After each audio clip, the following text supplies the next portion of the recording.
Go. Welcome to the 2008 General Meeting for the Tasmanian branch of the ACS. I'm very happy that I can hopefully be speaking to quite a large number of our members so that we can get the business of this meeting done, which is to elect your board for 2009. This report that I'm going to give is covering the year from 2007 in September through to December 2008, because now we're operating under national rules and it makes more sense for us to have elections at the end of the year in line with everybody else. I suppose the next thing I have to do is review the performance of the Tasmanian ACS board over the last 18 months for you, and I need to put that into the context of some fairly significant changes with ACS at a national level.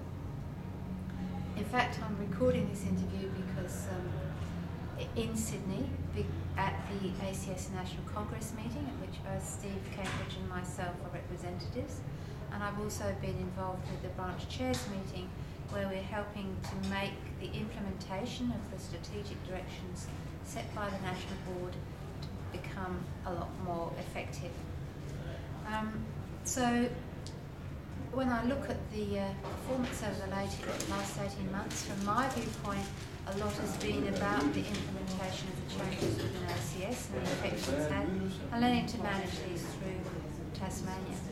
But on your point of view, you've probably seen regular IT in the clubs, a few success stories in regular women in IT meetings, continued sponsorship of RoboTAS, TASite, HDNUG and the other SIGs that we've had, which provide you quite a lot of events, a more active TAS ICT, which means as we have a relationship with TAS ICT, you also learn about those events, and that's probably about all.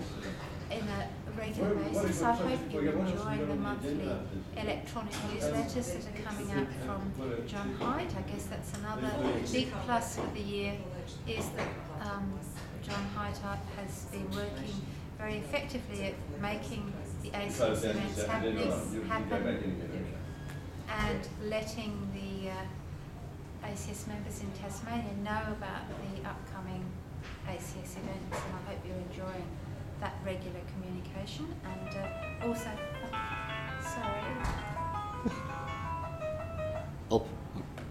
that's my daughter, because she used to play for Elise, so I always want to do that. Okay, you let it that out. So I got to the end of saying thank you very much for John for all the work he's done. So thank you very much, John, for all your input. You're actually performing above and beyond what we are probably paying you for, and we really appreciate that. The next thing that I probably should talk about is that you might have seen a hiatus in some of our planned activities, and this has been because we've been grappling with, over the year, a sort of big disconnect between the funding model that we expected to have to the funding model that we ended up with due to the administrative review changes that happened in national board level. However, these were not intended changes, and it's just really been a process of working out how we can make this budgeting cycle happen more effectively, and so that we can actually do the things that we're quite keen to do.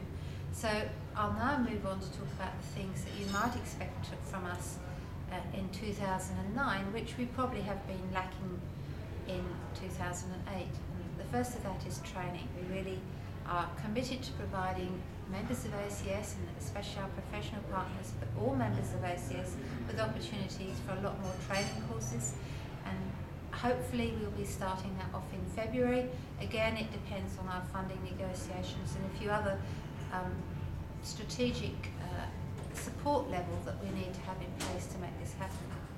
You also hopefully will be able to expand on the Young IT program. We're very grateful from the support we've had from federal hotels to allow us to hold several Young IT functions.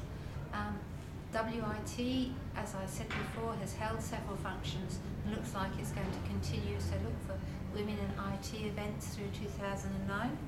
We're also looking to increase our level of support for the professional partners program, and means we have to enter into a dialogue with our professional partners to see how we can do this.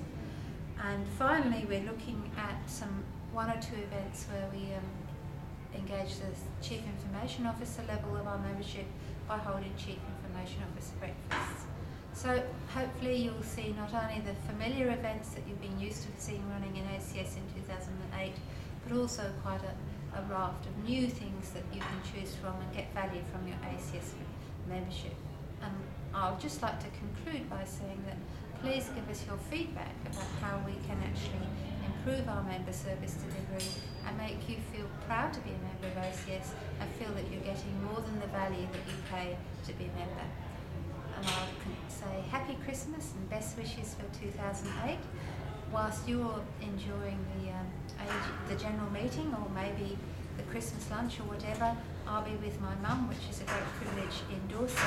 And as I keep explaining to Steve and others, she lives in a village at the bottom of an escarpment in Dorset, and there's absolutely no 3G or wireless access, so I'm cut off from the world unless I climb to the top of a hill. So have fun. Bye.